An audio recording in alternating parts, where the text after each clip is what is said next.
السلام علیکم ویورز، ایک نیا سلسلہ شروع کر رہے ہیں جس کا عنوان ہے قبر کہانی، کیونکہ ہر قبر بنیادی طور پہ کہانی ہی تو ہے۔ زندگی میں عزت، دولت، شہرت، طاقت، ان چیزوں کی کوئی حیثیت نہیں، یہ بہت بڑا دھوکہ ہے۔ زندگی صرف آزمائش ہے، زندگی صرف امتحان ہے، اور یہ جتنی عنایات ہوتی ہیں رب العزت کی، جتنے انعام ہوتے ہیں، ہر انعام بنیادی طور پہ ایک امتحان ہوتا ہے۔ ہر احسان رب العزت کا وہ بھی ایک امتحان ہی ہوتا ہے۔ انسان ہے کیا؟ اگر غور کریں تو خاک ہے، راکھ ہے، یا پرندوں کی خوراک ہے۔ مسلمان، عیسائی اور دیگر مذاہب وہ مٹی میں دبا دیتے ہیں، خاک میں مل جاتی۔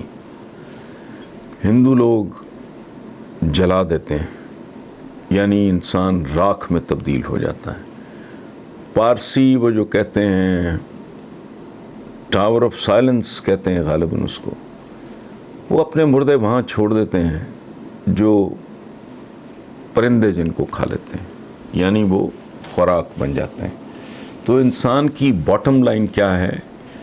وہ راکھ ہے، وہ خاک ہے، وہ پرندوں کی خوراک ہے۔ قبر کہانی سلسلے کا مقصد صرف اتنا ہے، یہ ہمارے آقا کا حکم بھی ہے، مقصد صرف یہ ہے کہ زندگی کا انجام ہم سب کے دھیان میں رہے، تاکہ آخرت کا سفر آسان ہو جائے۔ انگریزی کا ایک محاورہ ہے all is well that ends well، یعنی انجام بخیر تو کام بخیر۔ قبر کہانی کے حوالے سے یہ بھی عرض کرتا چلوں آخر پہ کہ یہ اپنے وقت کے نامور ترین لوگوں کی قبروں کی کہانی ہوگی، کہ ان قبروں پہ کتنے لوگ آتے ہیں، کون پھول چڑھاتا ہے،